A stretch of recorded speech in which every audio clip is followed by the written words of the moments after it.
Hello दोस्तों, कैसे हैं आप सभी। आई होप आप लोग बेटर होंगे। फिर से एक नए डे के साथ एक नए टॉपिक एक नई एनर्जी के साथ फिर से उपस्थित हैं। आज टॉपिक कवर करेंगे वो है हिमालय पर्वत। हिमालय पर्वत इसे एक पीछे और वीडियो है, मतलब प्रीवियस वीडियो और है, एक वीडियो है, तो उसमें हम लोग ये पढ़े थे। पहले मैं यहाँ पे प्ले करता हूँ, आप लोग देख लेना क्या था, उसके बाद यहाँ पे आते हैं। चलिए देखिए इसको। आज टॉपिक कवर करेंगे वो है भौतिक स्वरूप, भारत का भौतिक स्वरूप। इसे पीछे हम लोग 2-3 वीडियो में बहुत सारी चीज़ों को कवर कर लिए हैं। हम लोग इंट्रोफी पढ़ रहे हैं जिसमें कि वीडियो ऑलरेडी हो चुका है। तो देखा काफ़ी नॉलेजेबल वहाँ पे हैं, आप उसको देख के आओगे तो ज़्यादा समझ में आएगी। ज़्यादा समझ नहीं समझ तो यहाँ पर भी आएगी, लेकिन आप कुछ पॉइंट छोड़ जाएंगे जो कि एग्जाम पॉइंट भी उससे इम्पोर्ट होते हैं। चलिए करते हैं। पहले आप लोग का बहुत बहुत स्वागत का। यही था पिछला वीडियो, इसमें हम लोग ये पढ़े हुए थे। अब उसके बाद यहाँ पे आते हैं हिमालय पर्वत में। हिमालय पर्वत में हम लोग ये पढ़ेंगे कि हिमालय पर्वत है क्या, इसमें कितने भाग में डिवाइड किए गए हैं और किस आधार पर डिवाइड किए गए हैं, और इसमें हम थोड़ा सा बेसिक चीज़ों को भी पढ़ेंगे। तो चलिए बोर्ड पे चलते हैं। सबसे पहले आप लोगों का बहुत बहुत स्वागत है आपका अपना चैनल डिफेंस क्लास पे। चलिए हिमालय पर्वत पहले समझ लेते हैं कि इसकी जो है से थी, मतलब कितना किलोमीटर में फैला हुआ है या फिर क्या चीज़ें हैं। चलिए ये जो है लगभग जो है 24 किलोमीटर दूर में फैला हुआ है। कितने में? 24 किलोमीटर दूर। दिखाते हैं। हाँ, हिमालय पर्वत का जो विस्तार हुआ है लगभग 24 किलोमीटर में फैला हुआ है ना। 24 किलोमीटर में ये फैला हुआ है। ध्यान रखिए चीज़ को, 2400 मीटर मत ध्यान रखना, क्योंकि बात की जो जितने भी श्रेणियाँ हैं, जैसे यहाँ पे पढ़ना है महान विरध हिमालय या फिर हिमाद्री, उसके बाद पढ़ना है आपको मध्य हिमालय या फिर हिमाचल बोलते हैं, उसके बाद पढ़ना है बाहरी हिमालय या फिर जिसको हम शिवालिक बोलते हैं। उसका मीटर में बताया गया कि इतना मीटर में फैला हुआ है, लेकिन इसको किलोमीटर में ध्यान रखेंगे। हिमालय पर्वत जो है लगभग 24 किलोमीटर में फैला हुआ है। इसका विस्तार की बात किया जाए तो इसका जो पश्चिम में जो है नंगा पर्वत है ना। पश्चिम में नंगा पर्वत और पूर्व में है नामचाब रवा, है ना। नामचाब रवा के जगह का नाम है, वहाँ तक ये फैला हुआ है। पर्वत का नाम है, सॉरी पर्वत का नाम है। और जो पश्चिम साइड में है वो है आपका नंगा पर्वत। नंगा पर्वत जो है पश्चिम साइड में, और पूरब साइड में है नामचाब रवा। यहाँ तक फैला हुआ है। कहने क्या मतलब है, इसको हम केवल पूरब पश्चिम को ही बता सकते हैं, उत्तर दक्षिण नहीं बता सकते। उत्तर दक्षिण बताने क्या है, उसका बेस पता चलेगा, है ना। कि मान लो कि हिमालय पर्वत है, हिमालय पर्वत कैसे बना है, जस्ट मत ऐसा तो बना नहीं है, लेकिन देखो हिमालय पर्वत कुछ इस प्रकार से होगा, है ना जी, इस प्रकार से। तो ये जो है मान लो कि जो ये बेस जो है उत्तर दक्षिण का जो बेस है, ये जो है इसको हम बेस बोल सकते हैं ना। तो उत्तर दक्षिण का मतलब नहीं बता सकते कितना फैला हुआ है। तो इसीलिए पूरब पश्चिम जो जितना पूरब में लेकर के जो नामचाब रवा है और पश्चिम में नंगा पर्वत, वहाँ से लगभग 24 किलोमीटर जो है ये फैला हुआ है।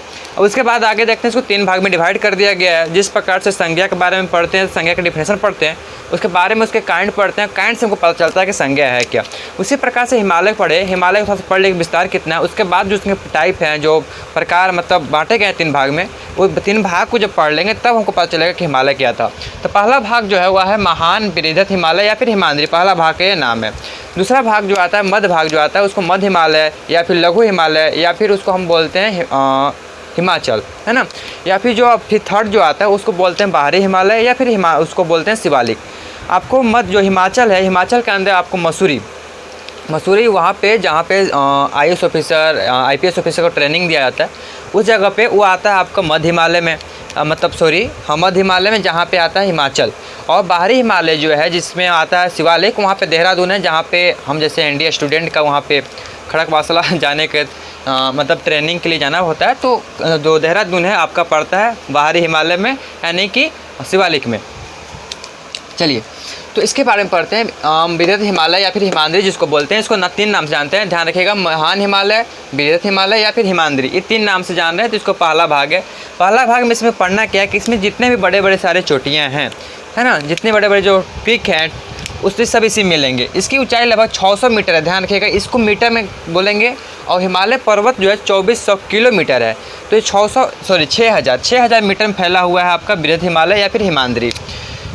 यह हिमालय के सबसे उत्तरी और सबसे ऊंची श्रेणी है ना। हिमालय पर्वत में मतलब हिमालय पर्वत का सबसे जो नॉर्थन साइड का जो चोटी है, मतलब शिखर है, ऊंचाई का जो पहाड़ है, पर्वत है, वो यही है। कौन? हिमाद्री या फिर विरध हिमालय जिसको बोलते हैं। ये 6000 मीटर में फैला हुआ है, ऊंचाई है इसकी।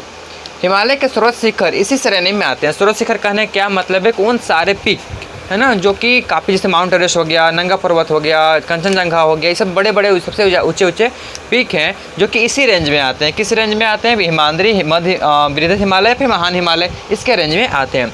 इसको थोड़ा पढ़ते हैं। जैसे यहाँ पे है ना। मैं बताता हूँ कि इसमें जो ये पोर्टेंट है, जो इंडिया में पढ़ते हैं उसके कुछ भाग, उसके बारे में पढ़ते हैं। नेपाल वाला भाग में अलग पढ़ लेंगे, ठीक है। देखते हैं कौन है। तो सबसे जो ऊँचे ऊँचे जो श्रेणियाँ हैं, मतलब सॉरी जो शिखर हैं जिसको पिक बोलते हैं, वो है आपका माउंट एवरेस्ट। दूसरा नंबर पे है आपका K2 है जिसको हम गार्डविन आस्टिन बोलते हैं। तीसरा नंबर आता है कंचनजंगा। चौथा नंबर नंगा पर्वत और नंदा देवी।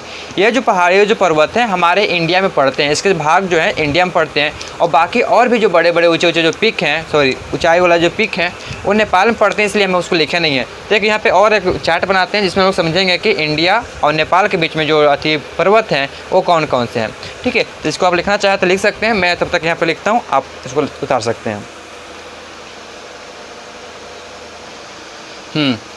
तो इस प्रकार से है जो सबसे जो ऊंची ऊंची जो चोटियाँ हैं, जो पिक्स हैं, उसके बारे में यहाँ पे समझिए। ये हम किसके बारे में पढ़ेंगे, भारत और नेपाल के बीच में जो पढ़ने वाले जो अधिकतर जो भारत में पढ़ते हैं उसके बारे में पढ़ेंगे। और उसका कुछ भाग नेपाल में पड़ता है उसके बारे में। और माउंट एवरेस्ट माउंट एवरेस्ट सबसे ऊँचा है इसलिए उसके बारे में पढ़ रहे हैं, जो कि नेपाल और तिब्बत के अंदर आता है, समझिएगा। तो माउंट एवरेस्ट जो है ये जो आता है नेपाल और तिब्बत के अंदर आता है। इसका जो ऊंचाई है 8848 मीटर है। ध्यान की चीज़ को किलोमीटर में उसको कंसिडर मत कर देना, मीटर में 8848 मीटर का इसका ऊंचाई है किसका, माउंट एवरेस्ट का, जो कि नेपाल और तिब्बत के अंदर पड़ता है। भारत में शायद इसका भाग नहीं है। K2 गार्डविन जो कि भारत का सबसे बड़ा जो चोटी है ये है, ठीक है। तो K2 गार्डविन जो है भारत में पड़ता है, जो कि 8611 मीटर के 8611 मीटर की इसकी ऊंचाई है। कंचनजंगा जो कि नेपाल और भारत दोनों में है, अधिकतर भाग इसका भारत में है, नेपाल में इसका कुछ भाग पड़ता है, इसलिए भारत नेपाल का है। इसका 8586 है ना, 8586 जो मीटर है इसका ऊंचाई है। फिर आता है धैलगिरी जो कि नेपाल में पूरी तरीके से पड़ता है, उसका है 8167 है ना, 8167 जो है धैलगिरी का है। नंगा पर्वत जो पूरी तरह से भारत में पड़ता है उसका जो है 8126 है, 8126 मीटर का इसकी ऊंचाई है। उसके बाद फिर आता है नंदा देवी। नंदा देवी से पहले आपका आता है अन्नपूर्णा जो कि नेपाल में पड़ता है, जिसकी 8091 जो 80 मीटर जो है इसकी ऊंचाई है किसका, अन्नपूर्णा का। उसके बाद आता है नंदा देवी जो पूरी तरह से भारत में है, वो है 7817 मीटर। ध्यान किस को ऊंचाई किसका, नंदा देवी का 7817 मीटर जो है, मतलब 7817। इस प्रकार से आप इसको कंसिडर कर लेना, मैं आसानी होता है बोलने में इसलिए मैं बोल रहा हूँ। माउंट कॉमेट जो है कि भारत में पड़ता है, जो कि 7756 मीटर की इसकी ऊंचाई है। तो इस प्रकार से जो पिक जो था, जो कि मेन जो प्रमुख पिक जो इंपॉर्टेंट पिक थे उसके बारे में पढ़ना था, यहाँ पे इस प्रकार से था।